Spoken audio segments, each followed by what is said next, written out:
वाहुगाची भ्रम नको देवा पायी तीर्थयात्रा मुखी राम नाम हाची माझा नेम सिद्धी नेई नामस्मरण घडो संत समागम वाहुगाची भ्रम नको देवा आणि मागणे काही नाही देवा एका जनार्दनी सेवा दृढ देई नामस्मरण घडो संत समागम वाहुगाची भ्रम नको देवा विठ्ठल विठ्ठल प्रविश मम वाचमिमां प्रसुप्तां संजीवयत्यखिल शक्तिधर स्वधाम्नां अन्यांचस्तचरणा श्रवणत्वगादिन् प्राणां नमो भगवते पुरुषाय तुभ्यं जय जय श्री राधारमण जय जय नवल किशोर जय गोपी चितचोर प्रभु जय जय माखन चोर रायगडी मंदिरी वसे माझा राया चरणी अर्पितो तुम्हा जन्म ही काया जगदीश्वरासी जोडली ज्याची जन्म ख्याती प्रथम वंदितो तुम्हा शिव छत्रपती महायोग पीठे तटे भीमरत्यम वरम पुंडरीकाय दातु मुनीन्द्रय समागत्य तिष्ठन्तमानन्द कंदम परब्रह्मलिंगम भजे पांडुरंगम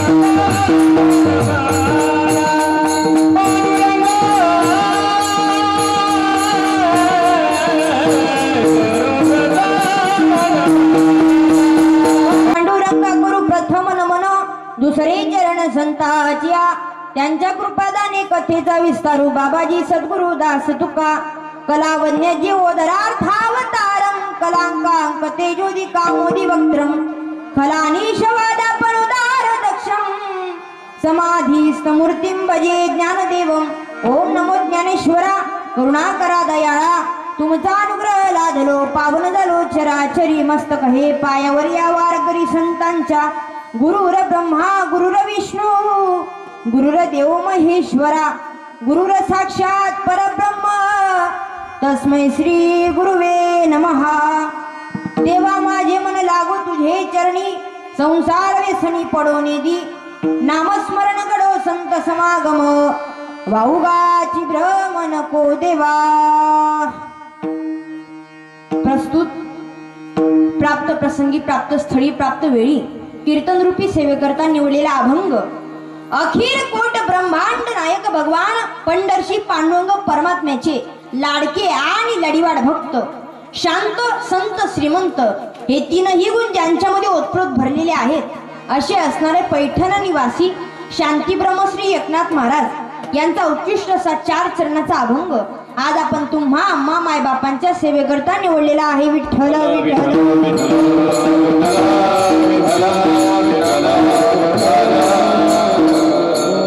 अभंगावर चिंतन करण्या अगोदर अल्पसा परिहार द्यायचा तो असा की पावन पुण्य श्री क्षेत्र भाग्यवान आपल्या आखलाड या नगरीमध्ये कीर्तनाचा कार्यक्रम काय निमित्त असलं पाहिजे, कारण हे सर्वांना ज्ञात आहे तरी सांगणं उचित आहे. आपल्या आखलाड या गावात श्री संत शिरोमणी सावता महाराज यांच्या संजीवन समाधी उत्सवानिमित्त हा अखंड इनाम कीर्तन सप्ताह याही वर्षी संपन्न होत आहे आणि त्यातले 3ऱ्या दिवसाची कीर्तन रूपी सेवा माझ्या वाटेला हरिभक्तीपरायण भैया महाराज असतील, हरिभक्तीपरायण सावता महाराज असतील, गावातील सर्व ज्येष्ठ शिष्ट भजनी मंडळ असतील, त्यांचे मी आभार मानते. व आजची संत भोजन सेवा ज्यांनी घेतली होती असे असणारे श्री हरिभक्तीपरायण विनायक संजय वाल्हे व श्री हरिभक्तीपरायण राकेश राजेंद्र वाल्हे यांच्याकडून संत भोजन सेवा होती, त्यांचे मी आभार मानते. एका कीर्तनासाठी लागणारे कीर्तन सौंदर्य उत्कृष्ट गायक वादक टाडकडी हार्मोनियम मृदुंगाचार्य महाराज असतील, साऊंडवाले दादा असतील, विनेकरी दादा असतील, हार्मोनियम वादक बाबा असतील, गायनाचार्य दोघंही महाराज असतील व सर्व गावातील भजनी मंडळ असतील, त्यांचे सर्वांची या ठिकाणी आभार मानते व माझ्या सेवेकडे वळते. विठ्ठल विठ्ठल.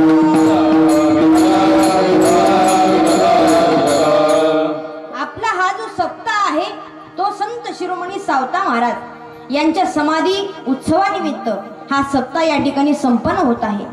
खरं तर जगातले सर्व संतांपैकी असे एकमेव संत आहेत ज्यांना ज्येष्ठ आणि श्रेष्ठ मानलं जातं आणि त्यांना शिरोमणी ही पदवी आहे. संत सावता महाराजांची यांची 4 युगांपासून 4 पिढ्या आहेत. पहिली पिढी ती म्हणजे सतयुगामध्ये त्यांची पिढी आद्य निष्काम कर्मयोगी राजा जनक विदेही राजा होऊन गेले. त्यानंतर त्रेतायुगामध्ये त्यांची पिढी श्रीराम भक्त जकुमाली ते होऊन गेले आणि त्यानंतर द्वापार युगामध्ये श्री कृष्ण भक्त सुदेव माळी हे होऊन गेले आणि त्यानंतर कलियुगामध्ये श्री विश्व शिरोमणी सावता महाराज हे होऊन गेले. सावता महाराजांचा परिचय मी तुम्हाला सांगून देईन. संत सावता महाराज यांचं मूळ गाव हे औसे होतं, पण त्या गावामध्ये दरोडा पडला. सावता महाराजांच्या कुळामधील मूळ पुरुष ते म्हणजे त्यांचे आजोबा दैवमाळी. त्या गावामध्ये औसे या गावामध्ये दरोडा पडल्यामुळे दैवमाळी हे सोलापूर जिल्ह्यातील पंढरपूर पासून 15 मैल अंतरावर एका अरण्यामध्ये राहू लागले आणि त्या अरण्यामध्ये बाकीही लोक होते. त्या अरण्यात वस्ती झाली आणि त्या अरण्याच्या बाजूला एक भेंडी म्हणून गाव होतं. तिथे वस्ती झाल्यामुळे त्या गावाला अरणभेंडी असं नाव पडलं. त्यांचे आजोबा दैवमाळी त्यांना एक मुलगा त्यांचं नाव परसोबा व त्यांची पत्नी नागिताबाई यांच्या पोटी एक अपत्य जन्माला आलं. ते अपत्य म्हणजे संत शिरोमणी सावता महाराज. सावता महाराजांनी आपल्या कर्माला प्राधान्य दिलं. कर्मामध्ये देव पाहिला. नवे त्यांचा अभंग आहे. कांदा मुळा भाजी कांदा मुळा भाजी कांदा मुळा भाजी कांदा मुळा भाजी कांदा मुळा भाजी अवघे विठाई माझे अवघे विठाई माझे अवघे विठाई माझे अवघे विठाई माझे कांदा मुळा भाजी कांदा मुळा भाजी कांदा मुळा भाजी कांदा मुळा भाजी अवघे विठाई माझे अवघे विठाई माझे अवघे विठाई माझे अवघे विठाई कांदा मुळा भाजी अवघी विठाई माझी म्हणून असे असणारे संत शिरोमणी सावता महाराज त्यांच्या संजीवन समाधी उत्सवानिमित्त हा सप्ताह आणि त्यातली आजची 3ऱ्या दिवसाची कीर्तन रूपी सेवा माझ्या वाटेला आली. मी त्यांचे सर्वांचे आभार मानते व अभंगाकडे वळते. विठ्ठल विठ्ठल. चिंतन करण्या अगोदर मी तुम्हाला एक प्रश्न विचारते. दादा थोडा विकू कमी करा. एक प्रश्न विचारते, लक्ष करू ऐका. आपण इथे कशासाठी जमलेलो आहोत? बोला बोला. तुम्ही जपी घ्यात का जागेश आहेत? जागेत ना. कीर्तनासाठी, बरोबर. पण कीर्तन म्हणजे काय? एक मुद्दा तुमच्या पुढे मांडते. कीर्तन म्हणजे काय? डोळे तलाव नसतात तरी ते भरून येतात. ओठ कापड नाही तरी ते शिवले जातात. हा निसर्ग बायको नाहीये तरी तो रुसला जातोय आणि माणूस हा वातावरण नाहीये तरी पण तो बदलला जातोय आणि त्याच बदललेल्या माणसाला पुन्हा बदलावून माणसामध्ये आणण्यासाठी केलं जातं ते म्हणजे कीर्तन. माणसामध्ये परिवर्तन घडवण्याचं साधन ते म्हणजे कीर्तन आहे. कीर्तन चांग होय अंग हरिरूप. भगवत प्राप्तीचं साधन ते म्हणजे कीर्तन आहे.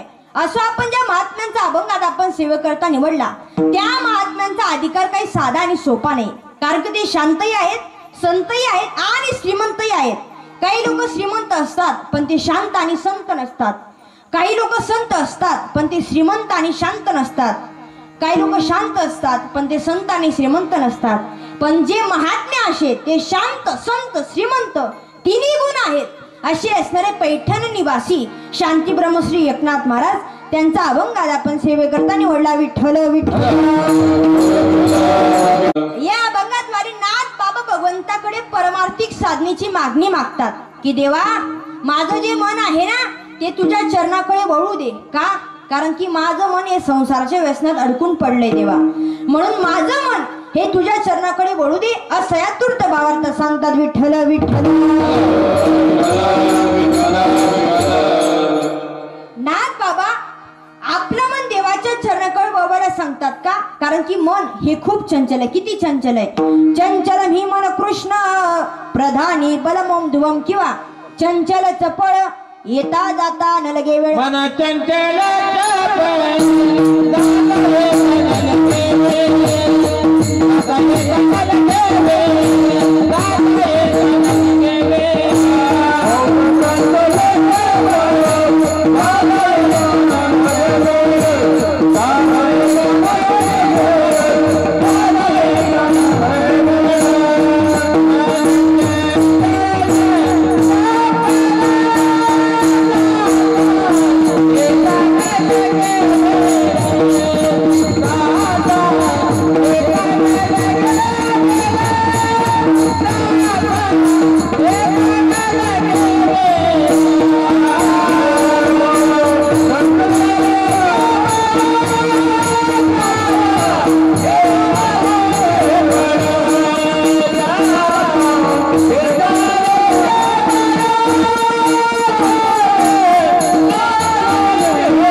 टाळी वाजवा त्यांच्यासाठी. वा वा.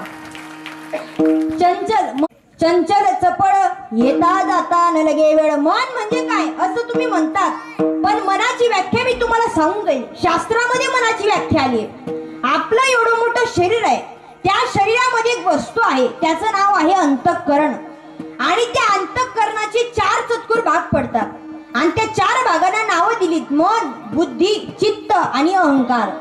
मन एके ठिकाणी थांबत नाही, बुद्धी एके ठिकाणी स्थिर राहत नाही, चित्तही थांबत नाही आणि अहंकार तर विचारू नका. मन किती चंचल आहे. महाराज म्हणतात आता होत भूमीवर गेलं गेलं आबाळात. नवी नवी खानदेश कवित्री बहिणाबाईजी चौधरी यांची मनावरती सुंदर अशी कविता आहे. मन वढाय वढाय उभ्या पिकातल ढोर किती हाकला हाकला फिरियत पिकावर. मन मोकाट मोकाट त्याले ठाई ठाई वाटा पाण्यावर रे चालल्या वाऱ्याच्या त्या लाटा. मन जयरी जयरी त्याच न्यार रे तंतर अरे विचू साप बरा त्याले उतारे मंतर.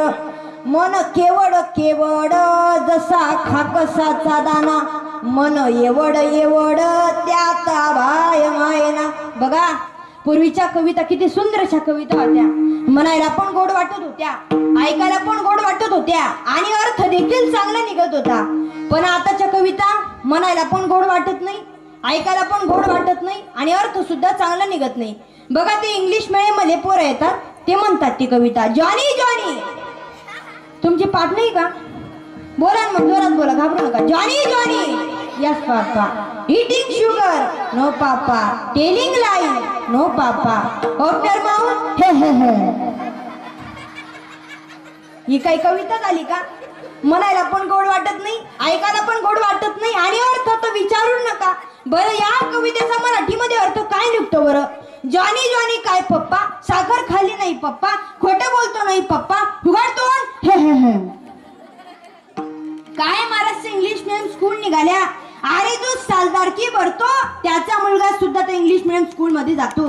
आणि तुम्ही पाठवा ना, जरूर पाठवा. शिक्षणाचा हक्क हा प्रत्येकाला आहे, पण इंग्लिश मीडियम स्कूल मध्ये पाठवत असताना एक विचार लक्षात घ्या. तो विचार म्हणजे तो मुलगा शाळेतून घरी आल्यावर त्याचा अभ्यास तुम्हाला घेता आला पाहिजे. नाही तर तो मुलगा शाळेतून घरी येतो, पप्पाना म्हणतो पप्पा यू आर अ डॉंकी. त्या पप्पांचा बघा बघा माझा मुलगा किती मस्त इंग्लिश बोलतो. अरे बाबा तो तुला गाढव म्हणतोय ना. मम्मी बी एवढी बारी भरती किंवा 2-3 डिग्री देऊन देते. मुलगा शाळेतून येतो, मम्मीला म्हणतो mummy you are a fellow. त्या मम्मी म्हणते बघा ताई माझा मुलगा किती मस्त इंग्लिश बोलतो. अगं माय तू तुला म्हैस म्हणतोय ना. म्हणून पूर्वीच्या कविता सुंदरशा कविता होत्या. म्हणून पहिला मुद्दा देतात, मन एके ठिकाणी स्थिर राहत नाही. दुसरा मुद्दा देतात तो म्हणजे बुद्धी. बुद्धी सुद्धा एके ठिकाणी स्थिर राहत नाही आणि त्या बुद्धीच्या जोरावर काही लोक देवाला मानत नाही. देव न मानणारा घटक आज सुद्धा जगामध्ये जन्माला येऊन गेला. मी नेहमी म्हणत असते तुम्ही माना का नका म्हणा, देवाचा देव आपल्या बापाकडून कधीही कमी होणार नाही. कारण की तुम्ही मानला तरी तो देवच आहे आणि नाही मानला तरी तो देवच आहे. देव एकच म्हणतो, तू मुझे मान या ना मान लेकिन मैं तुझे मानता हूँ क्योंकि तू मेरी दुनिया में रहता है. आणि ज्या दिवशी देव आपल्याला मानणार नाही त्या दिवशी आपल्या दारासमोर गर्दी गोळा केल्याशिवाय राहणार नाही. मग डड्डन डड्ड डड्डन डड्डन डड्ड डड्डन. वा वा वा. नास्तिकांचा वर्णन कमी नाही महाराज जगामध्ये. मी नेहमी उदाहरण देत असते, घुबडी घुबडींची सभा भरली. कोण? घुबड घुबड. घुबड माहिती ना? मी घुबडींची सभा सांगते बरं का. तुम्ही वेगळा अर्थ घेऊ नका, कारण की मला कीर्तन करून पाकिट घेऊन सही सलामत घरी जायचंय. ज्यांना समजलं त्यांना धन्यवाद. असो, घुबडींची सभा भरली. त्या घुबडच्या सभेमध्ये एका घुबडला अध्यक्ष स्थान दिलं गेलं आणि त्या सभेमध्ये प्रश्न मांडण्यात आला की जगात सूर्य आहे का? प्रश्न काय? जगात सूर्य आहे का? बरं सभा कोणाची आहे? बोला बोला जोरात. सभा कोणाची आहे? घुबडींची आहे. अध्यक्ष कोण आहे? घुबड आहे. प्रश्न विचारणारा कोण आहे? घुबड आहे. उत्तर देणारा कोण आहे? घुबड. ऐकणारे कोण आहे? हा घुबड. ऐकणारे आपण लोक आहेत ना. तुम्ही घुबड कस काय सांगताय? ऐकणारे लोक आहेत. बरं सभेमध्ये प्रश्न काय? जगात सूर्य आहे का? उत्तर काय भेटेल? सभा घुबडींची आहे. उत्तर काय भेटेल? बोला बोला. काय भेटेल? नाही. पण जगात सूर्य खरं नाही का? जगामध्ये सूर्य आहे पण घुबडला दिवसा दिसत नाही म्हणून ती सूर्य मानत नाही. अशा घुबडच्या जातीची आज सुद्धा जन्माला येऊन गेली की ते देवच मानत नाही. अशी काहींची जड बुद्धी होऊन गेली. जड बुद्धी. तुकाराम महाराज प्रमाण देतात. तुका म्हणे ऐशी बुद्धी ज्याची जड त्याहून दगड.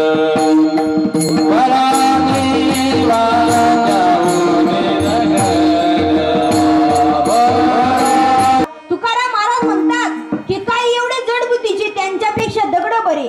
किती जड बुद्धीचे बरं? एक उदाहरण देते. एक स्त्री होती, एक महिला होती. तिचं फक्त 110 किलो वजन होतं. किती? फक्त 110 किलो वजन होतं.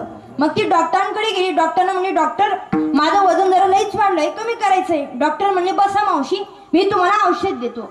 मग डॉक्टरांनी असं सहज विचारलं म्हणे मावशी तुमचा रोजचा जेवणाचा आहार किती? तुम्ही एका टायमाला किती जेवता? मावशी म्हणे काय नाही डॉक्टर, एका टायमाला फक्त 20 चपात्या खाते, 10 प्लेट भात खाते आणि 6 प्लेट भाजी खाते. हा माझा रोजचा आहार आहे. त्या डॉक्टर म्हणतात मावशी एक औषध सांगू का? मावशी म्हणलं सांगा ना, त्याच्याकरता झाले.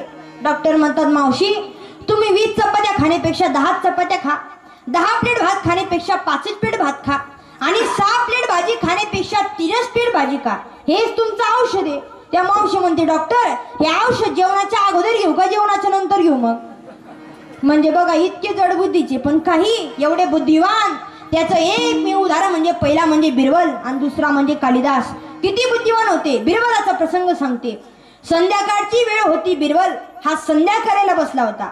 जातिवंत ब्राह्मण होता आणि राजधानीवरून बादशाचा हुकूम आला की बिरबल खावीत नाही बोलाया. बिरबलाने ती राहिलेली पूजा तशीच अपूर्ण सोडली आणि राजधानीकडे जायला निघाला. विचारलं बादशाला, बादशाह आपने मुझे क्यों बुलाया? बादशाह म्हणे, चला संध्याकाळ आहे फिरायला जाऊ. मग बादशाह आणि बिरबल हे फिरायला निघाले. जाता जाता त्यांना एका तुळशीचं झाड लागलं. कशाचं? तुळशीचं. बिरबलाने त्या झाडाला साष्टांग प्रणिपात केला आणि एक प्रदक्षिणा मारली. बादशाहने विचारलं, बिरबल ये किसका पेड़ है? बोले तुलसी का है. तो तूने इसे प्रणाम क्यों किया? बोले ये हमारी माता है. तेव्हा बादशाह म्हणतो, आप हिंदू लोग कितने कैसे पागल हो, एक पेड़ हमारी माँ कैसे बन सकता है? गेला बादशाह, घेतलं ते तुळशीचं झाड हातामध्ये आपटून तोडून फेकून दिलं. बिरबलाला वाईट वाटलं पण करणार काय? इंग्रजीमध्ये एक म्हण आहे, बॉस इज ऑलवेज राईट. तो कितीही मूर्ख असला तरी पण तो बरोबरच असतो कारण तो बॉस असतो. बिरबल म्हणे, याचा काटा आता काठीनेच काढायचा. पुढे जाऊन त्यांना एक काचकुरीचं झाड लागलं. माहिती ना तुम्हाला काचकुरी? काचकुरीचं झाड लागलं. बिरबलाने त्या झाडाला लांबून नमस्कार केला. आता याने पुन्हा विचारलं, बिरबल तूने इसे प्रणाम क्यों किया? बोले ये हमारे पिताजी है. आता ज्याला आई सहन झाली नाही त्याला बाप सहन का? गेला बादशाह, घेतलं ते काचकुरीचं झाड हातामध्ये घेतल्याबरोबर त्या झाडाची धूळ त्या बादशाहच्या अंगावरती पडली आणि बादशाह 5-5 फूट उंच उड्या मारायला लागला. बिरबल क्या हुआ? बिरबल क्या हुआ? बिरबल म्हणे, बादशाह हमारी माँ बहुत अच्छी है लेकिन अपना बुड्ढा बहुत खराब है म्हणे. इतके बुद्धिवान. दुसरं उदाहरण कालिदास. किती बुद्धिवान होते. कालिदासांच्या आश्रमामध्ये लोक देखील पांडित्य काव्य बोलत होते. कालिदासांच्या आश्रमामध्ये एक प्रसंग घडून गेला. आश्रमामध्ये गॅलरीमध्ये एक तरुण मुलगी उभी होती. त्या मुलीकडून एक मुलगा जात होता.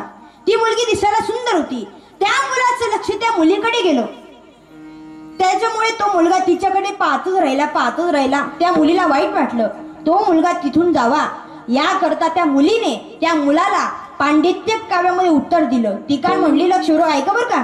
ती काय म्हटली, रे दुसऱ्या तुझ्या तिसऱ्याच्या पेक्षा काय करतो तरी तुला ते भेटणार नाही कारण मी 5ची 6वी असल्यामुळे तू 11 वर डोक्यावर घेऊन जरी माझ्या घरी पाणी भरलं तरी मी तुझे होणार नाही. जाय म्हणे. तुम्हाला समजलं का? पण समजलं का? कस काय टाळ्या वाजताय तुम्ही? समजलं तुम्हाला? काय समजलं विचार सांगा बरं. नाही समजलं ना? जाऊ द्या. राशी किती? राशी 12. कोणत्या? मी सांगते. मेष, वृषभ, मिथुन, कर्क, सिंह, कन्या, तुळ, धनु, वृश्चिक, मकर, कुंभ आणि मीन या 12 राशी. ती काय म्हटली, अरे दुसरी रास आहे वृषभ. वृषभ म्हणजे बैल. ती त्या मुलाला काय म्हटली, अरे बैला तुझ्या तिसऱ्याच्या पेक्षा काय करतो?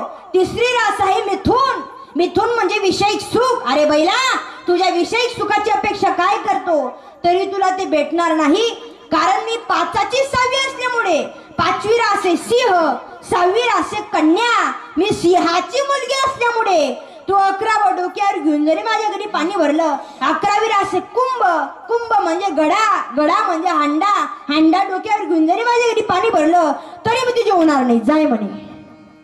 आता टाळ्या वाजा.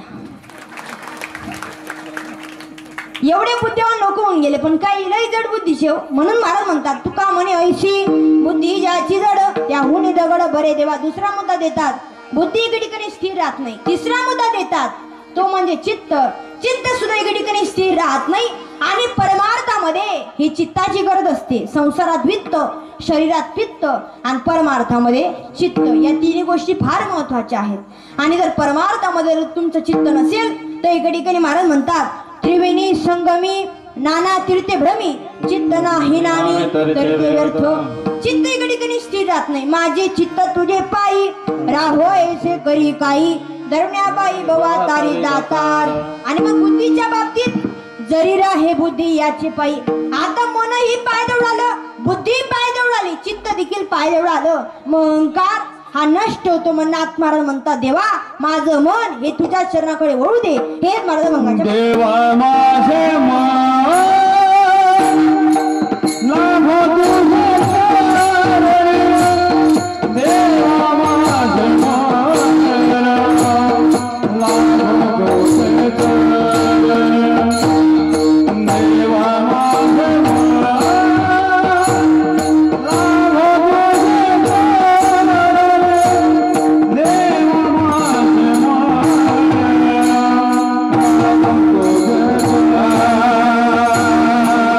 देवा माझे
तुम्ही जेवण केलंय ना?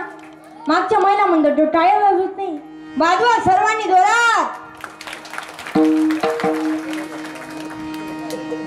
वाजवण्याचे असे बरेचसे फायदे आहेत, पण मुद्द्याचे फक्त 6 फायदे मी तुम्हाला टाळी वाजवण्याची सांगते. लक्षपूर्वक ऐका. टाळी वाजवण्याचा पहिला फायदा असा आहे, तुम्ही जर टाळी वाजवली तर या गुणीजन मंडळींची जी कला आहे ती चंद्रासारखी उघडून दिसते. लोक यांना कलाकार म्हणतात. कलाकार तमाशेचे असतात, यांच्या अंगी गुण असतात, ते जनांना देतात, त्यांना गुणीजन असे म्हणतात. या मंडळींची अंगी जी कला आहे ती चंद्रासारखी उघडून दिसते. नवीन नवीन चाली नवीन प्रमाण ऐकायला मिळतात. टाळी वाजवण्याचा दुसरा फायदा असा आहे, कळत नकळत जे पाप झाले असतात त्या पापांची होळी होते. कीर्तनात टाळी होय पातकाची होळी. टाळी वाजवण्याचा तिसरा फायदा असा आहे, लागणारी थंडी लागत नाही. टाळी वाजवण्याचा चौथा फायदा असा आहे, बारीक होणारे आजार होत नाही. टाळी वाजवण्याचा पाचवा फायदा असा, बारीकच झाल्यानंतर मोठा हार्ट अटॅक सुद्धा येत नाही. आणि टाळी वाजवण्याचा 6वा आणि शेवटचा फायदा, तुम्ही जर टाळी वाजवली तर तुमच्या हाताच्या या ज्या भाग्य रेषा, या अनिष्ट रेषा असतात, या भाग्य रेषा बदलतात, तुमचं भाग्य बदलतं. कायम तुमच्याकडे लक्ष्मी आणते गणगोळ, तुमच्याकडे पैसा राहतो. ते फक्त आणि फक्त टाळी वाजवल्यामुळे.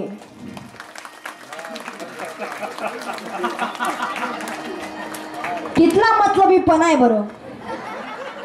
पैसा असणं सांगू बिगर सांगणार काय वाजायला लागणार. मला काय माहिती, मी पहिलेच सांगितले तू ना. मग म्हणून टाळी वाजू जाई माणसाने आणि जोरात माझ्या मागे हात वरती करून म्हणा हर हर महादेव. हाथ उठा के बोलो नहीं तो भोले बाबा तुम्हें ऊपर उठा लेंगे. हर हर महादेव. सतर्क राहा बरं का, मला कधी पण वायरून होऊ शकतं. तयार राहा तुम्ही. विढाला विठ्ठल मन लागो तुझे चरणी संसार व्यसनी पडून दी. नाथ बाबांना माहिती होतं की मन हे संसाराकडे धाव घेतं. प्रत्येकाचं मन आहे हे संसाराकडे धाव घेत असतं. वास्तविक जर पाहायला गेले तर या संसारामध्ये एवढं दुःख असूनही मन तिकडे धाव घेतं. किती दुःख आहे या संसारामध्ये मला सांगतात. अनेक दुःखे सांगू मी किती, सकळ संसाराची स्थिती नसाई पाशानं फुटती बैकाप चित्ती भरला असे. आणि ते दुःख तुम्ही जर एखाद्या दगडाला सांगितलं ना तर त्या दगडाचे तुकडे तुकडे होतील. एवढं दुःख त्या संसारामध्ये. नवे नवे माऊली महाराष्ट्री ज्ञानोबा सुद्धा उभी देतात. मृत्यू लोकी सुखाची कहाणी ऐकी जेल कवनाची श्रवणी जैशी सुख निद्रा अंथरुणी इंगळाच्या. हा संसार किती दुःखाचा आहे. मी नेहमी उदाहरण देत असते. लक्षपूर्वक ऐका. एक नवीन नवीन तरुण मुलगा होता. त्याचं नवीन नवीन लग्न झालेलं होतं. तो बाहेरच्यांना सांगायचा की माझी बायको जशी चंद्रमुखीच, नुसता बाहेर भरायचा, घरातून बाहेर निघायचा नाही. मग 6 महिन्यानंतर त्याच्या घरातून रडायचा आवाज येऊ लागला. कशाचा? रडायचा. तो त्याच्या पत्नीचा नाही होता, त्याचा स्वतःचा होता. 6 महिन्यानंतर तो घरातून बाहेर निघाला. बाजूच्या ग्रस्ताला म्हणे माझी बायको जशी चंद्रमुखीच होती म्हणे. पण 6 महिन्यानंतर तिला काय झालं आणि काय नाही. चपात्या लाटायला घेते तर लाटणं बारीक फेकते म्हणे, लाटणं बारीक फेकते म्हणे. तो ग्रस्त हुशार होता. तो म्हणे का रे तुझ्या सासऱ्यांना मामांना फोन लावून बघ. या इकडून फोन लावला. हा इकडून रडून म्हणतो मामा. तो त्या दुप्पटना मामा रडत साजून बोला जावय बापू. अहो म्हणस मामा मी असं तुम्हाला काय पाप करत होतं तुम्ही मला असं फळ दिनं. मी असं तुम्हाला काय नुकसान करत होतं तुम्ही मला असं फळ दिनं. मी असं तुम्हाला काय उडं मारत होतं तुम्ही मला असं फळ दिनं. मामा मी असं तुम्हाला काय पाप करत होतं तुम्ही मला असं फळ दिनं. तेवढा मग थन मामा म्हणत जावय बापू तुम्हाला ते चांगलं शे तुम्ही फळ समय राहणार मी त्यात जाणं झाड समय राहू मी कथा होई म्हणे. म्हणजे बघा किती दुःखाचा आहे संसार. नवे नवे खानदेश कवित्री बैराबाईजी चौधरी सुद्धा वर्णन करतात. अरे संसार संसार जसा तवा चुलीवर आधी हाताला चटके मग मिळते भाकर. अरे संसार संसार दोघा जीवांचा विचार देतो सुखाला होकार आणि दुःखाला नाकार. आमचे काही कीर्तनकार सुद्धा म्हणतात अरे संसार संसार जस कप बशीच घर बशी बशी आरामशीर कप फिरे दारोदार. बघा मिस्त्री दादा कप बशीची मांडी बनवतात. त्याच्यामध्ये बशीचं फाउंडेशन किती सुंदर असतं. बशी अशी पाठ टेकून आरामशीर बसली असते. कप बिचारा कान धरून टांगलेला असतो. तो करत असतो आखलाड मोराने आखलाड मोराने. बरं पाहुणा आला त्याला चहा द्यायची राहिली. पहिले चहा कशात तुम्ही जागेत ना बोला बोला. पहिले चहा कशात? कपात. पहिले चटका कोणाला? कपाला. बशीला धक्का अजिबात नाही. बरं तो पाहुणा पण इतका हुशार त्याच्या हातामध्ये जर आपण कप बशी दिली ना तर 1 2 3 4 5 अशी 5 एकर जमीन त्या बशीच्या नावावर करतो. तेव्हा ती बशी अशी नीटनेटकी बसते. कप बिचारा 3 एकर मास खुसरास. बरं बशी खाली पडली ती फुटली तिला फेकली जाते. पण कप जर खाली पडला तर त्याचा काय तुटतो? कान. तरी बी बिचारा माता मावल्या त्याला शांतता लागू देत नाही. त्याच्यामध्ये लसूणच्या कापूर तरी ठेवतील मिठाचे दाणे तरी ठेवतील. म्हणजे किती दुःखाचा आहे संसार. आता तुम्हाला ताई संसारामध्ये दुःख आहे मग सुख कसं नाही. शास्त्र सुद्धा सांगतं की संसारामधलं सुख मात्र खोटं आहे पण दुःख मात्र खरं आहे. कसं काय एक उदाहरण देऊन जाईल. आधी भजन करा विठ्ठल विठ्ठल.